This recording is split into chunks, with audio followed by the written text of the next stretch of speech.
மாவட்ட வாரியாக பள்ளி கல்வித்துறையின் செயல்பாடுகளை கண்காணிக்க அதிகாரிகள் நியமனம் செய்யப்பட்டிருக்கிறார்கள். மாவட்டந்தோறும் ஆய்வு செய்து அறிக்கை அளிக்க வேண்டும் என்றும் அந்த குழுவுக்கு உத்தரவிடப்பட்டிருக்கிறது.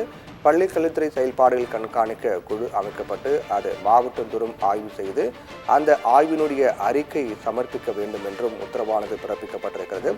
அரசின் நலத்திட்டங்கள் முதன்மை கல்வி அலுவலகத்தை ஆய்வு செய்ய உயர் அதிகாரிகள் நியமித்து உத்தரவானது பிறப்பிக்கப்பட்டிருக்கிறது.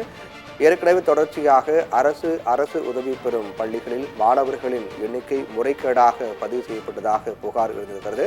அந்த புகாரின் அடிப்படையில் முறைகேடாக மாணவர்கள் எண்ணிக்கையை பதிந்து நலத்திட்ட உதவி பெற்றது தொடர்பாக சர்ச்சை எழுந்த நிலையில் இந்த நடவடிக்கையானது மேற்கொள்ளப்பட்டிருக்கிறது. அரசு பள்ளி மற்றும் அரசு உதவி பெறக்கூடிய பள்ளிகளில் முறைகேடாக வருகை பதிவு மாணவர்கள் இல்லாமலேயே அதிக அளவில் மாணவர்கள் இருப்பதாக வருகை பதிவு என்பது குறிப்பிட்டு அதன் மூலமாக அந்த பள்ளிகளுக்கான திட்டங்களை பெறுவதில் முறைகேடு நடைபெற்றதாக குற்றச்சாட்டு எழுந்தது. அந்த குற்றச்சாட்டின் அடிப்படையில் நடவடிக்கை மேற்கொள்ளப்பட்டிருக்கிறது. மாவட்டம் தோறும் ஆய்வு செய்து அறிக்கையை 5ஆம் தேதிக்கு சமர்ப்பிக்க வேண்டும் என்று பள்ளிக்கல்வித்துறை உத்தரவிட்டிருக்கிறார்கள்.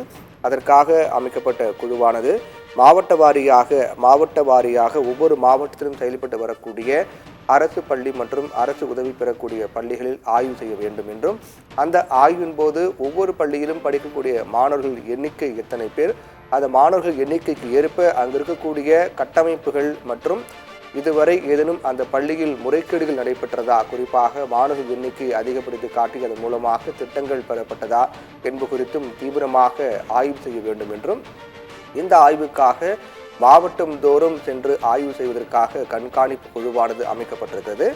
இந்த ஆய்வு செய்து அறிக்கை குறிப்பிட்ட நாட்களுக்குள்ளாக சமர்ப்பிக்க வேண்டும் என்றும் அப்படி சமர்ப்பிக்கப்படக்கூடிய பட்சத்தில் அந்த ஆய்வு அறிக்கையின் அடிப்படையில் நடவடிக்கை மேற்கொள்ளப்படும். குறிப்பாக ஏதேனும் பள்ளியில் இதுபோன்ற தவறுகள் தொடர்ந்து நடைபெற்று வந்திருக்கிறதா என்பது குறித்து அந்த அறிக்கையின் மூலமாக கண்டறியப்பட்டு அதன் மூலமாக பள்ளிகள் மீது நடவடிக்கை எடுக்கப்படும் என்று பள்ளி கல்வித்துறை திட்டமிட்டிருக்கிறது.